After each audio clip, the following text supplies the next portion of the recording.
कोई object,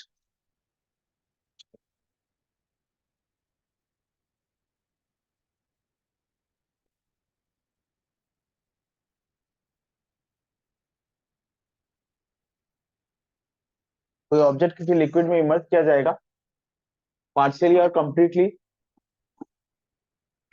wait of the object को इस बात से फर्क नहीं पड़ता कि वो लिक्विड में है या नहीं, इसका वैल्यू फिक्स्ड होगा। अब जस्ट इस पे डिपेंड करता है कि ऑब्जेक्ट कितना इमर्ज किया गया है। जितना ज्यादा ऑब्जेक्ट का वॉल्यूम इमर्ज किया जाएगा, जितना ज्यादा लिक्विड डिस्टर्ब होगा, उतना ज्यादा अपथ्रस्ट लगता रहेगा। वॉल्यूम जैसे जैसे अंदर जाता जाएगा, अपथ्रस्ट बढ़ता जाएगा। अपथ्रस्ट इस बात पर डिपेंड करता है कि ऑब्जेक्ट का कितना वॉल्यूम अंदर गया है। अगर ये ऑब्जेक्ट कंप्लीटली इमर्ज हो जाता है, इससे ज्यादा वॉल्यूम और जा नहीं सकता, मतलब अपथ्रस्ट की एक मैक्सिमम वैल्यू हो सकती है। ऐसा नहीं कि अपथ्रस्ट बढ़ते बढ़ते इनफाइनाइट हो सकता है। Upthrust has a maximum value. Upthrust का मैक्सिमम वैल्यू ये हम कैसे निकाल सकते हैं? Total volume of the object, total volume of the object into density of liquid into g. अब ऑब्जेक्ट का वेट कैसे निकाल सकते हैं? वॉल्यूम ऑफ ऑब्जेक्ट, यहां भी वॉल्यूम ऑफ ऑब्जेक्ट लिखा है, यहां भी वॉल्यूम ऑफ ऑब्जेक्ट है, लेकिन यहाँ डेंसिटी किसकी होगी? ऑब्जेक्ट की इनटू जी। इससे हम वेट निकाल लेंगे और इससे मैक्सिमम अपथ्रस्ट निकाल लेंगे। यहां से वेट आ जाएगा और यहां से मैक्सिमम अपथ्रस्ट कितना लग सकता है वो आ जाएगा। ये दोनों फोर्स एक दूसरे के कॉम्पिटिटिव फोर्स है। वेट नीचे की तरफ ले जाना चाहता है ऑब्जेक्ट को, और लिक्विड के द्वारा ऑब्जेक्ट पे जो अपथ्रस्ट लग रहा है वो उसको ऊपर ले जाना चाहता है। इसका वैल्यू भी फिक्स्ड है और इसका मैक्सिमम वैल्यू भी फिक्स्ड है। अब मान लीजिए वेट, वेट ज्यादा है, मैक्सिमम अपथ्रस्ट जो लग सकता था वो मैंने यू लिख दिया। वेट ज्यादा है, नेट फोर्स नीचे की तरफ होगा, ऑब्जेक्ट सिंक हो जाएगा। एक ये हो सकता था कि वेट और अपथ्रस्ट इक्वल हो गए, तो ऑब्जेक्ट क्या करेगा? फ्लोट करेगा। एक ये हो सकता था कि अपथ्रस्ट वेट से ज्यादा है या बहुत ज्यादा है, तो वो ऑब्जेक्ट फ्लोट करेगा कंप्लीटली आउटसाइड द लिक्विड। अच्छा, ये सारे केस के लिए हमें वेट ऑफ द ऑब्जेक्ट निकालना होगा और अपथ्रस्ट एक्टिंग ऑन इट निकालना होगा। एक और रास्ता है डेंसिटी का। डेंसिटी आपको डायरेक्टली ये बता देगा। अगर आप क्वेश्चन पढ़ते वक्त डेंसिटी के डेटा को कंपेयर करते, तो आप ये बता सकते हैं ऑब्जेक्ट सिंक करेगा, फ्लोट करेगा, कंप्लीटली आउटसाइड फ्लोट करेगा, पार्शियली फ्लोट करेगा, तो आप बता सकते हैं। डेंसिटी एक इंपॉर्टेंट पैरामीटर है। क्या होती है डेंसिटी? मास per unit volume.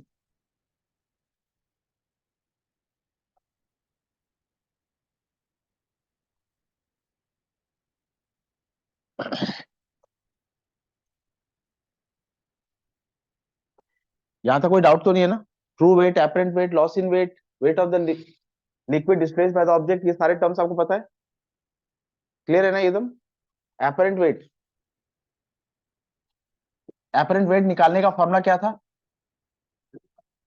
True weight minus upthrust. अच्छा, अपथ्रस्ट किसके इक्वल होता है? Weight of the liquid. Upthrust होता है लॉस इन वेट के इक्वल, और wait of the liquid displaced by the object, इनकी जरूरत पड़ेगी। डेंसिटी क्या होती है?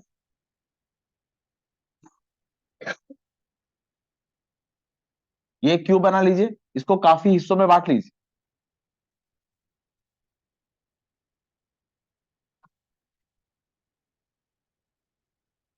अच्छा, ये सारे क्यूब का मास सपोज कैपिटल एम है। इस क्यूब को मैंने कितने क्यूब में बांटा है? नहीं, ठीक से देखो, 8 क्यूब में। ये जो पीछे वाला क्यूब है, या ये सामने वाला क्यूब देख लीजिए, ये वाला, ये एक क्यूब का मास कितना होगा? m/8। इस पूरे क्यूब का मास m है, इस एक क्यूब का अगर मास बोलूं तो ये m/8 होगा। अच्छा, ऐसे इसको और फर्दर डिवाइड करते जाइए। एक ऐसा छोटा क्यूब आएगा जिस क्यूब का वॉल्यूम 1 सेंटीमीटर क्यूब होगा। इस क्यूब का वॉल्यूम 1 सेंटीमीटर क्यूब होगा जरूरी नहीं है। इस तरह से आप क्यूब को डिवाइड करते जाइए, डिवाइड करते जाइए। एक ऐसा क्यूब जिसका वॉल्यूम 1 सेंटीमीटर क्यूब होगा, मैं क्या बोलूंगा? मास ऑफ 1 सेंटीमीटर क्यूब। उस नंबर को डिवाइड कर दूंगा तो वो क्या मिल जाएगा मुझे? मास ऑफ 1 सेंटीमीटर क्यूब ना। अच्छा, अब मान लीजिए मीटर में है, अभी इसको डिवाइड किया, ये सपोज 16 मीटर है, अब इसको डिवाइड किया कितना हो गया 18, फिर ऐसे डिवाइड करते करते जाऊंगा, एक ऐसे क्यूब में पहुंचूंगा जिसका वॉल्यूम कितना होगा 1 metre cube, mass of 1 metre cube. मानो ये 16 सेंटीमीटर है, अब ये कितना हो गया 8 सेंटीमीटर, फिर डिवाइड करते करते कहां जाऊंगा 1 सेंटीमीटर क्यूब में। मतलब एक ऐसा क्यूब जिसका लेंथ, इसका लेंथ 1 सेंटीमीटर हो, ब्रेथ 1 सेंटीमीटर हो, और हाइट भी 1 सेंटीमीटर हो, तो वॉल्यूम कितना हो जाएगा 1 सेंटीमीटर, 1 सेंटीमीटर, 1 सेंटीमीटर। अब अगर बड़ी स्केल में काम कर रहे हैं तो ये सब मीटर हो जाएगा, उस केस में क्या बोलूंगा मीटर क्यूब। अच्छा, अगर सेंटीमीटर में एक्सप्रेस कर रहे हैं तो मास ग्राम में लिखेंगे, तो वो क्या हो जाएगा ग्राम पर सेंटीमीटर क्यूब। और अगर मीटर क्यूब में लिख रहे हैं तो उसको केजी में लिखेंगे, तो वो क्या हो जाएगा केजी पर मीटर क्यूब। तो डेंसिटी का डेफिनेशन क्या होगा, मास प्रेजेंट, मास प्रेजेंट पर यूनिट वॉल्यूम ऑफ, पर यूनिट वॉल्यूम ऑफ सब्सटेंस। पर यूनिट वॉल्यूम क्यों बोला, सेंटीमीटर में है तो सेंटीमीटर क्यूब, मीटर में है तो मीटर क्यूब। अच्छा, डेंसिटी किस पर डिपेंड करती है, नेचर ऑफ,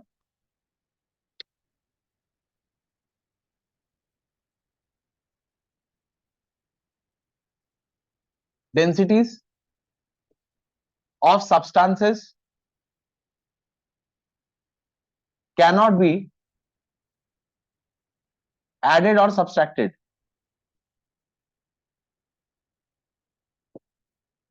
एक सब्सटेंस, अच्छा, और डेंसिटी का अगर मैथमेटिकल फॉर्मूला बोलो तो बोलो वो क्या होगा। सपोज मेरे पास 20 सेंटीमीटर क्यूब है, 20 सेंटीमीटर क्यूब का मास कितना है m ग्राम, तो 1 सेंटीमीटर क्यूब का मास कितना होगा m/v। ये किस में रहेगा ग्राम में, और ये किस में रहेगा सेंटीमीटर क्यूब में। अच्छा, ये कौन सा मास है खुशी, 1 सेंटीमीटर क्यूब का मास ना, इसी को क्या कहते हैं डेंसिटी। तो डेंसिटी क्या हो जाएगा, जो भी सब्सटेंस का मास दिया हुआ है और जो भी उसका वॉल्यूम है उसका रेशियो, और ये हो जाएगा ग्राम पर सेंटीमीटर क्यूब। अब मान लीजिए मेरे पास v मीटर क्यूब है और उसका मास है m केजी, तो 1 मीटर क्यूब का मास m/v, ये हो जाएगा केजी मीटर क्यूब, और यही होगा मेरा डेंसिटी। अब एक सब्सटेंस की डेंसिटी रो ए है, दूसरे सब्सटेंस की डेंसिटी रो बी है, आप इसको ना ऐड कर सकते हैं ना सब्सट्रैक्ट कर सकते हैं, दोनों ही गलत, this cannot be added and subtracted. अच्छा, whereas mass and volume can be added और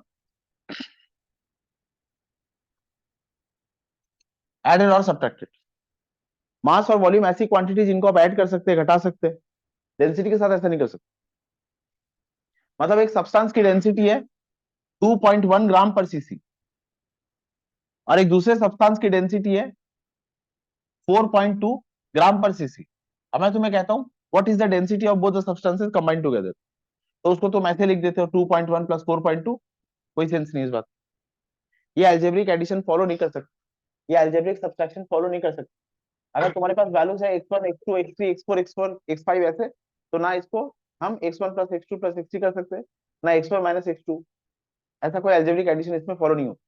लेकिन मास और वॉल्यूम में ऐसा कर सकते हैं। अच्छा, ऑब्जेक्ट सिंक करेगा, फ्लोट करेगा, ये हम डेंसिटी देख के बता सकते हैं। इससे भी ज्यादा इंपॉर्टेंट है डेंसिटी का एक दूसरा टर्म, वो है रिलेटिव डेंसिटी। नोट्स आपके कॉपी में लिखे हैं, मैं रिवीजन करा रहा हूँ, इससे थोड़ा फास्ट बोलो, समझ में तो आ रहा है ना। रिलेटिव डेंसिटी क्या होती है, अगर मैं कहता हूं relative density, relative density of Roman is 4, इसका ये मतलब है कि रूमन की डेंसिटी किसी एक स्टैंडर्ड सब्सटेंस की डेंसिटी से 4 टाइम्स ज्यादा है। अगर मैं कहता हूं रिलेटिव डेंसिटी ऑफ खुशी इज 2, मतलब खुशी की डेंसिटी किसी एक स्टैंडर्ड सब्सटेंस की डेंसिटी से 2 टाइम्स है, ये रिलेटिव डेंसिटी बता। Relative density may be defined as, इसके डिफाइन करने के बहुत सारे तरीके हो सकते हैं। Relative density may be defined as the number of times the density of given substance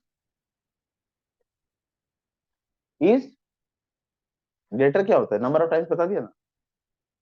relative density may be defined as the number of times a substance is denser than a certain standard substance. The number of times a given substance is denser than a certain standard substance. अच्छा ये certain standard substance क्या हो, तो decide किया कि ये water हो, ये समझे। अच्छा तो relative density may also be defined as relative density may be defined as relative density may be defined as the number of times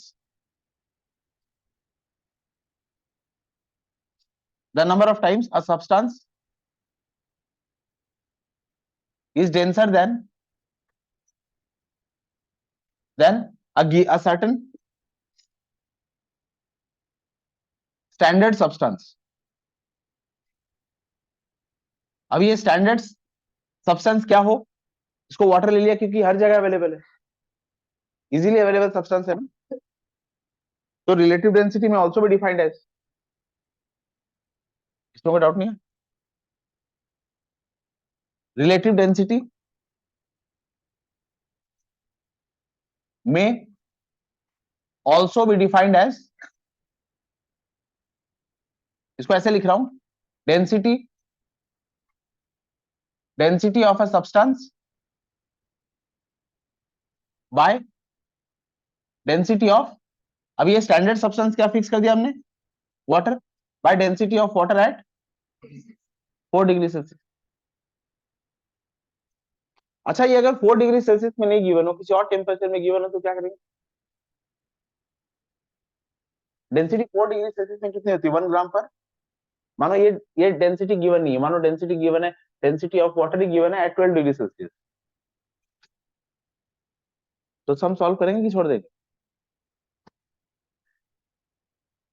या ये आउट ऑफ सिलेबस है, अभी तो 1 ग्राम पर सीसी वाले करेंगे, पर अगर 12 डिग्री सेल्सियस वाले डेंसिटी गिवन हो तो उसको कर सकते हैं, मैथमेटिक्स अप्लाई कर सकते हैं,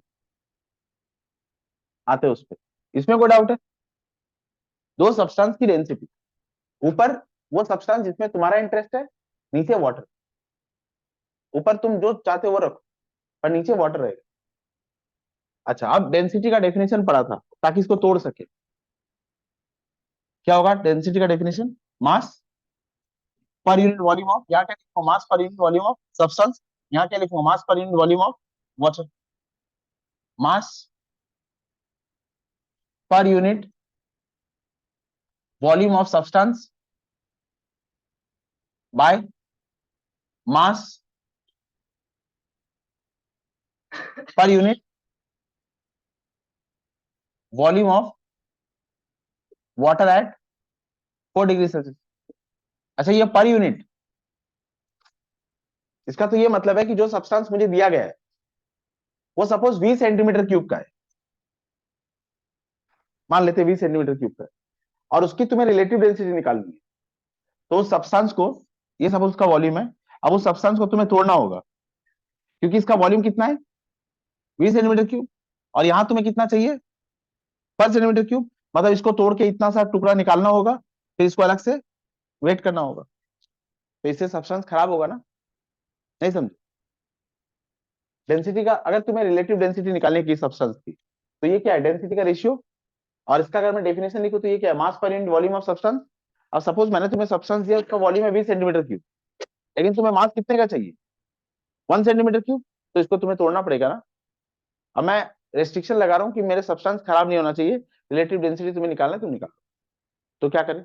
अच्छा यहाँ पर यूनिट वॉल्यूम है, यहाँ भी क्या है पर यूनिट वॉल्यूम। अब जो सब्सटेंस मैंने उसे दिया है, सपोज वो 20 सेंटीमीटर क्यूब है, तो मैं इसको किससे मल्टीप्लाई कर दूं, उस 20 से, और नीचे को भी किससे मल्टीप्लाई कर दूं, उसी 20 से, तो मैं इसको ऐसे लिख सकता हूँ ना, mass of 20 centimetre cube of substance by mass of 20 centimetre cube of water at 4 degree Celsius. इसमें कोई डाउट है, अरे इसमें कोई डाउट है क्या। अच्छा ये बताइए, ये क्या है, मास ऑफ, जो सब्सटेंस मैंने लिया है 20 सेंटीमीटर क्यूब, उसका मास है m। अब इस मास को मैं g से मल्टीप्लाई कर देता हूं, तो जो सब्सटेंस मैंने लिया है उसका मैं क्या निकाल लूंगा, वेट। तो इसको g से मल्टीप्लाई करते हैं और इसको भी g से मल्टीप्लाई करते हैं, ये क्या हो जाएगा, weight of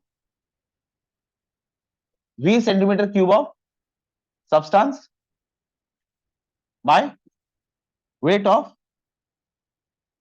v centimetre cube of water at 4 degree Celsius. इसमें कोई डाउट है नहीं? अच्छा, काम हो गया हमारा, कितना इजी हो गया देख। अब तुम्हें किसी सब्सटेंस की रिलेटिव डेंसिटी पता करनी, तो वैसे तो मैथमेटिक्स कहता है कि ये रेशियो सॉल्व करो, पर इतना भी नहीं करेगी, एक स्प्रिंग बैलेंस से ही काम हो जाएगा। देखो कैसे। अच्छा, ये तो निकाल लेंगे ना, स्प्रिंग बैलेंस क्या बताता है, वेट किसी भी सब्सटेंस का गिवन वॉल्यूम, बस इसमें हैंग कर देंगे और ये हमें क्या बता देगा, वेट। ये वाला निकल गया। अच्छा, ये क्या है, weight of the v centimetre cube of water at 4 degree Celsius. ये v किसका है, जो सब्सटेंस का है।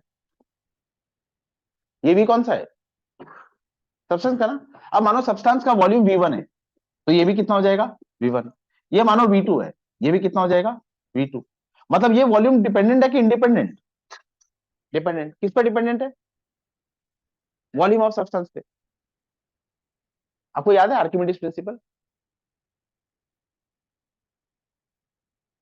आर्किमिडीज प्रिंसिपल याद करो।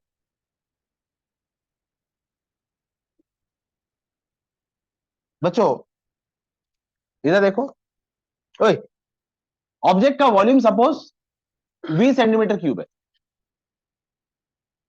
इसको मैं लिक्विड में ले लेता हूं, ये कितना लिक्विड डिस्प्लेस करेगा, 20 सेंटीमीटर क्यूब। अच्छा, 20 centimetre cube of liquid into density of liquid into g, ये क्या हो गया, वेट ऑफ द वाटर ना। यहाँ पे वाटर ही है, 20 centimetre cube of water, density of water into g, ये क्या हो गया, वेट ऑफ वाटर डिस्प्लेस्ड ना। बच्चों ये है ना wait of the water displaced. अच्छा, ये weight of the water displaced किसके इक्वल है,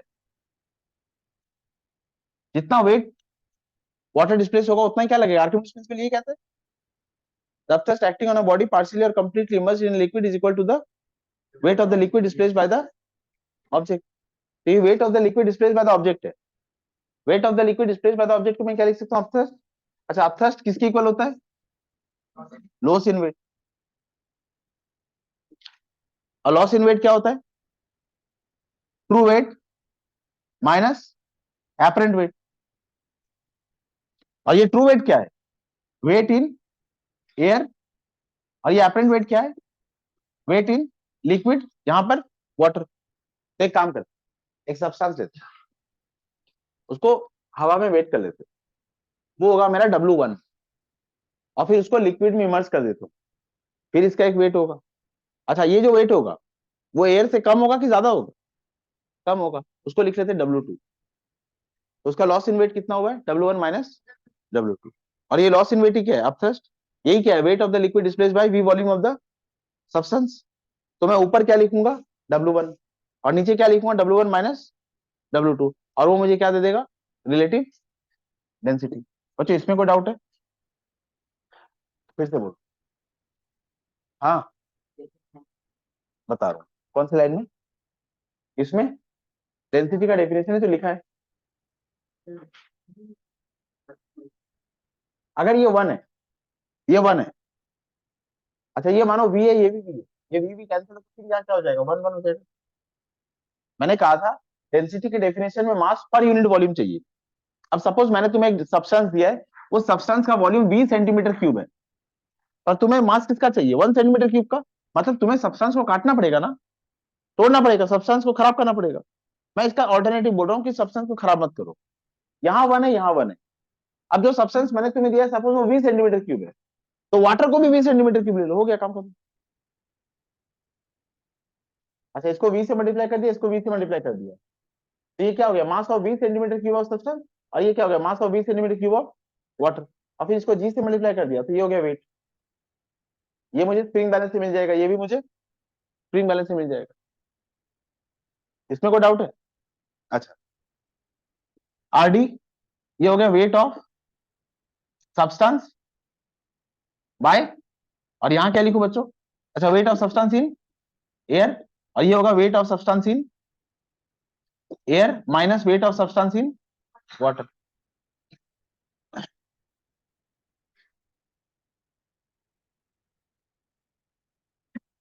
नहीं समझी? अच्छा फिर से देखो, ये क्या है? वेट ऑफ द, बात मत करो अपने में, ये क्या है? Weight of the 20 centimetre cube of water. अच्छा, ये weight of the 20 centimetre cube of water at 4 degree Celsius, ये डिस्प्लेस्ड है ना बेटा? 20 सेंटीमीटर क्यूब वॉल्यूम है, और उस पूरे वॉल्यूम को तुम अंदर डाल दो, तो कितना लिक्विड डिस्प्लेस होगा? 20 सेंटीमीटर क्यूब।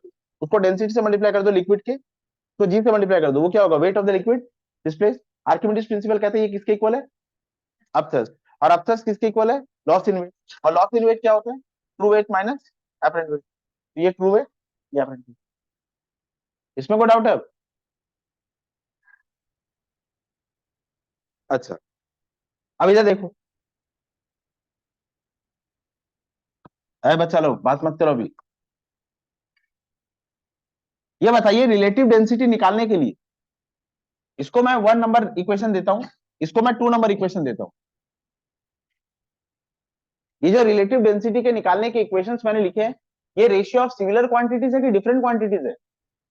सिमिलर क्वांटिटी, मतलब इसकी जो यूनिट होगी इसकी भी सेम यूनिट, यूनिट्स कट जाएंगी।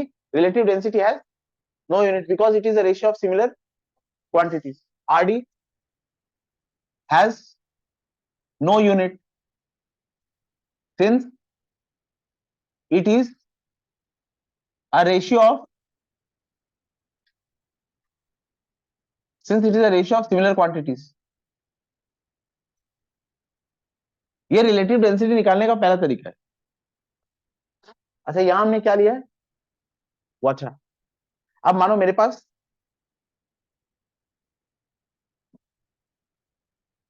मानो मेरे पास सोडियम क्लोराइड का एक क्रिस्टल है, वो सोडियम क्लोराइड का क्रिस्टल सॉलिड होगा। अब मुझे उस सोडियम क्लोराइड के क्रिस्टल की रिलेटिव डेंसिटी पता करनी, तो सोडियम क्लोराइड के क्रिस्टल को मुझे किसमें डिसॉल्व करना होगा? वाटर में। और जैसे उसको वाटर में इमर्स करूंगा मैं, वो वाटर में क्या होने लग जाएगा? डिसॉल्व होने लग जाएगा। तो जिसकी रिलेटिव डेंसिटी निकालने के लिए मैंने सब्सटेंस लिया, तो लौटाना भी तो होगा। ये वाला सब्सटेंस कब करेंगे? If substance is heavier and it is, अच्छा, if substance is heavier and it is insoluble in water. ये फॉर्मूला तब लगाना, if substance is heavier and, if substance is heavier and insoluble, मत बात कीजिए आपस में, एंड इनसॉल्युबल इन वाटर। और अगर सब्सटेंस वाटर में सॉल्युबल है, तो हमें एक दूसरे, जैसे सोडियम क्लोराइड वाटर में सॉल्युबल है, लेकिन अगर बेंजीन लेंगे तो उसमें सॉल्युबल नहीं होगा, तो उस केस में मुझे एक दूसरी लिक्विड चाहिए होगी। इतना लिख लो पहले, फिर बोला लिख लो। इधर देखो,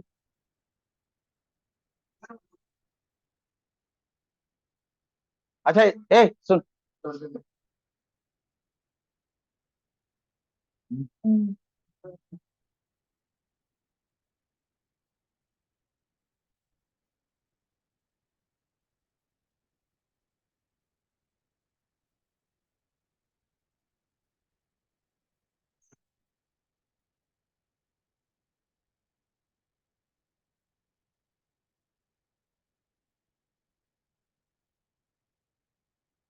रिलेटिव डेंसिटी को क्या लिख सकता हूँ? एक बार इस इक्वेशन को रीराइट कर रहा हूँ, weight of 20 centimetre cube of, अच्छा इसको ऐसे लिख दू, wait of certain volume of substance, wait of certain volume of substance by weight of same volume of water at 4 degree Celsius.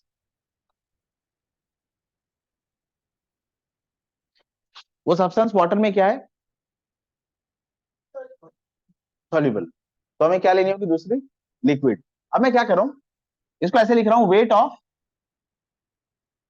Certain volume of substance by weight of certain, sorry same, wait of same volume of, नहीं water में तो डाल ही नहीं सकते, wait of same volume of liquid, इसमें कोई doubt है? अब उस सब्सटेंस को वाटर में नहीं, अब उसको किस में डिसॉल्व कर रहे हैं? एक लिक्विड में। उस सब्सटेंस का जो वॉल्यूम है उतना ही वो क्या करेगा, लिक्विड का वॉल्यूम डिस्प्लेस करेगा। आप किससे मल्टीप्लाई करेंगे? डेंसिटी ऑफ वाटर की डेंसिटी ऑफ लिक्विड, लिक्विड नहीं समझ, वो सब्सटेंस पहले तुम वाटर में डिसॉल्व की, उस सब्सटेंस का जितना वॉल्यूम था उसने उतना ही वॉल्यूम वाटर डिस्प्लेस किया, वाटर के वॉल्यूम को तुम किससे मल्टीप्लाई की? डेंसिटी ऑफ वाटर से। उस सब्सटेंस को तुम वाटर में डिसॉल्व, वाटर में इमर्स की, उस सब्सटेंस का जो वॉल्यूम होगा उतना ही वॉल्यूम वो वाटर डिस्प्लेस करेगा। वो जो वॉल्यूम ऑफ वाटर है उसको तुम किससे मल्टीप्लाई करती हो? डेंसिटी ऑफ वाटर इंटू जी। वो तुम्हें क्या देता है? Weight of the liquid displaced, wait of the water displaced. अच्छा, वो सब्सटेंस को तुम किसमें इमर्स करोगी? लिक्विड में। तो उसका जो वॉल्यूम है वो अब क्या डिस्प्लेस करेगा? लिक्विड। तो ये क्या हो गया? Volume of liquid. अब इसको तुम किससे मल्टीप्लाई करोगे? डेंसिटी ऑफ लिक्विड इंटू जी। तो यहां मैंने क्या लिखा है? Weight of same volume of liquid. इसमें कोई डाउट है? ये समझ गया ना? अच्छा, ये मैंने एक्स्ट्रा लिखा है ना, तो एक काम करता हूं, यहां ऐसे लिख देता हूं, wait of same volume of liquid. ये कट जाएगा ना? ये कट जाएगा ना? अरे ये टर्म कट जाएगा ना? अच्छा, ये वाला टर्म मैं यहां लिख देता हूं, wait of same volume of water at 4 degree Celsius. ये समझे? अच्छा, ये बताइए इसको क्या लिख सकता हूं? ये है वेट इन एयर। बच्चों ये क्या है? अपथ्रस्ट। ये क्या है? Weight of the liquid displaced. ये क्या है? True weight minus apparent weight. तो अब मैं यहां क्या लिखूंगा? Weight in air minus weight in, नहीं, यस, वेट इन लिक्विड। ये समझे? अच्छा, और इसको क्या लिख सकते हैं? Relative density of liquid. ये नहीं समझे ना? ये वाला समझे? रिलेटिव डेंसिटी ऑफ लिक्विड है ये, नहीं समझे? इसके पहले हमने रिलेटिव डेंसिटी को डिराइव किया था ना, अभी तुमने बोर्ड में डिराइव किया था, relative density of any substance. अच्छा, रिलेटिव डेंसिटी ऑफ सब्सटेंस में क्या था? Weight of certain volume of substance by weight of same volume of water. अच्छा, अब यहां क्या लिखा है? Weight of some volume of liquid by weight of same volume of water. तो ये क्या हो जाएगा? Relative density of liquid. ऊपर लिक्विड है ना बेटा, ऊपर सब्सटेंस है और नीचे स्टैंडर्ड है, तो ये क्या है? Relative density of liquid into RD of liquid. ये हो जाएगा रिलेटिव डेंसिटी ऑफ सब्सटेंस। अच्छा, ये इक्वेशन कब लगाएंगे? When substance is heavier than water but soluble in it. ये समझे? Relative density of substance in some liquid other than water, RD of substance, RD of substance in some other liquid if substance is soluble in, ये substance is soluble in water. चलो लिखो, calculation of relative density लिखिए, calculation of, calculation of, calculation of relative density of liquid. अब की बार arrangement दो beaker में होगा, एक बीकर में लिक्विड होगा, एक दूसरे बीकर में, वो अच्छा, अच्छा एक सब्सटेंस, उस मत बात कर, उस सब्सटेंस का वेट लेंगे, W1 क्या होगा? Weight in air. अच्छा, इसका एक डेफिनेट वॉल्यूम है, सुन तो इधर, पहले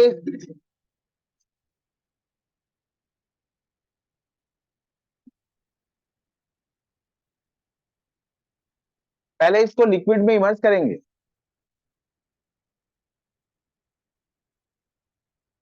पहले इसको लिक्विड में इमर्ज करेंगे, ये लिक्विड का एक डेफिनेट वॉल्यूम, अच्छा डेफिनेट वॉल्यूम में करेगा कि रैंडम वॉल्यूम करेगा? डेफिनेट, डेफिनेट वॉल्यूम कितना होगा? वो तो तब होगा ना जब ऑब्जेक्ट कंप्लीटली इमर्ज होगा। ऑब्जेक्ट को क्या करेंगे, उसमें केयरफुली कंप्लीटली सबमर्ज कर देंगे, और अगर ऑब्जेक्ट को केयरफुली कंप्लीटली सबमर्ज कर देता हूं तो एग्जैक्टली इतना ही वॉल्यूम डिस्प्लेस होगा जितना ऑब्जेक्ट का वॉल्यूम है। नहीं समझी? ऑब्जेक्ट का एक डेफिनेट वॉल्यूम है। अच्छा, अगर तुम ऑब्जेक्ट का एक पार्शियल वॉल्यूम इमर्ज करती हो और फिर इस ऑब्जेक्ट को इमर्ज करती जाती हो करती जाती हो करती जाती हो, इस लिक्विड का कितना वॉल्यूम डिस्प्लेस हुआ है? जितना इमर्ज हुआ है। अच्छा, अगर मैं इसको कंप्लीट इमर्ज कर दूं तब मैं बोल सकता हूं the volume of liquid displace is equal to the volume of the object. तो इस ऑब्जेक्ट को आप कंप्लीटली इमर्ज कर दीजिए तो इसका एक डेफिनेट वॉल्यूम डिस्प्लेस होगा, ये समझ गए? उस डेफिनेट वॉल्यूम को लिक्विड की डेंसिटी के साथ मल्टीप्लाई कर देंगे इनटू जी, तो वो क्या मिल जाएगा? Weight of liquid displaced. अच्छा, मैं इसको क्या लिख सकता हूं? अगर मैं इसको इसमें इमर्ज करता हूं तो इसको ऐसे लिख सकते हैं, certain volume, certain volume of liquid is displaced, और अगर मुझे वॉल्यूम पता चल गया उसको डेंसिटी ऑफ लिक्विड और जी से मल्टीप्लाई करूंगा, ये मुझे क्या दे देगा? वेट ऑफ, ये हो जाएगा वेट ऑफ लिक्विड डिस्प्लेस्ड। ये समझे? अच्छा, और इसी को वाटर में करते हैं तो अब की बार सर्टेन, हाँ, certain volume of water displaced होगा, और इससे हमें मिल जाएगा certain wait of, certain weight of water displaced. अच्छा, रिलेटिव डेंसिटी ऑफ लिक्विड क्या होगी? अभी तक जो पढ़ा है बेस्ड ऑन द लॉजिक, आप एक इक्वेशन बनाइए तो आपको पता है रिलेटिव डेंसिटी क्या होती है? Weight of certain volume of substance by weight of same volume of water, water, और जो भी अगर आरडी लिख रहा हूं तो वाटर ही होगा। तो सब कुछ यहाँ पर है, इक्वेशन बनाइए आप। Weight of the substance in air W1, weight, weight of substance in liquid W2, weight, weight of the substance in water W3। बोलो क्या होगा?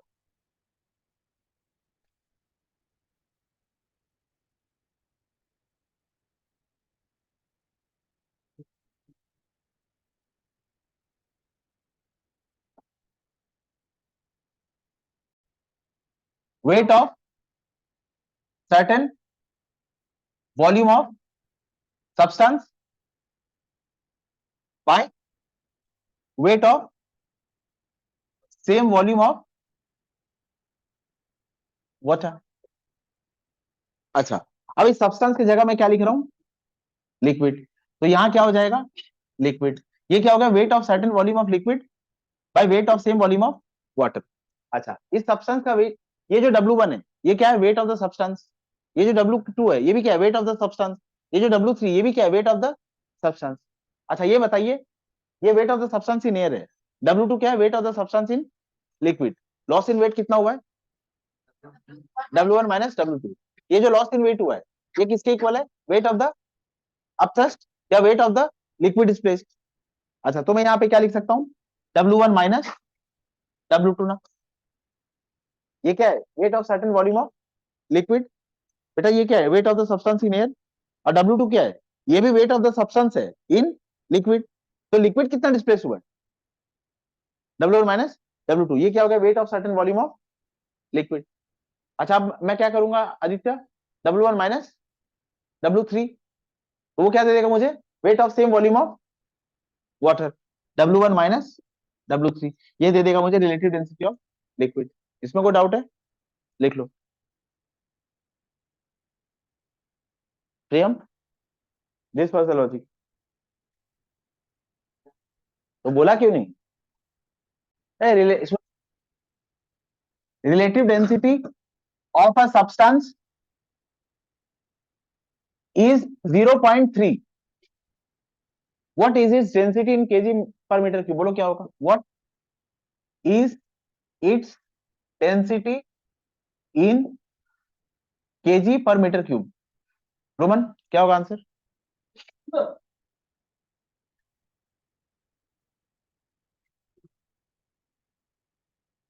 कभी भी फिजिक्स में कोई क्वेश्चन में अटक जाओ तो सबसे पहले वो फॉर्मूला लिखना जो तुम उस कॉन्टेक्स्ट में जानते हो.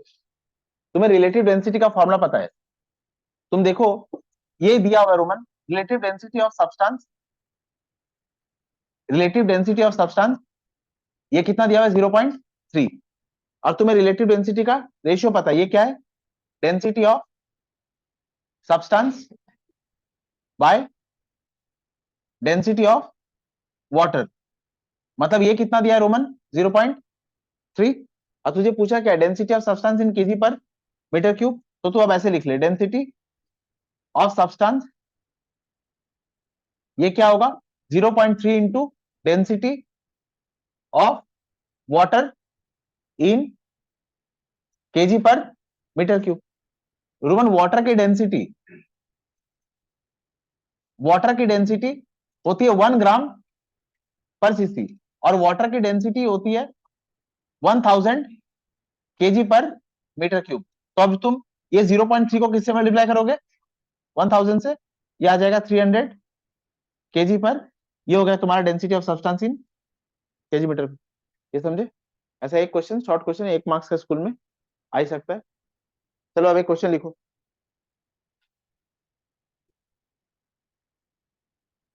एक क्वेश्चन बस लिखो. Relative density of a substance, relative density of a substance, इसका एक नोट बना लेना. But there are things that we know but we fail to express in paper.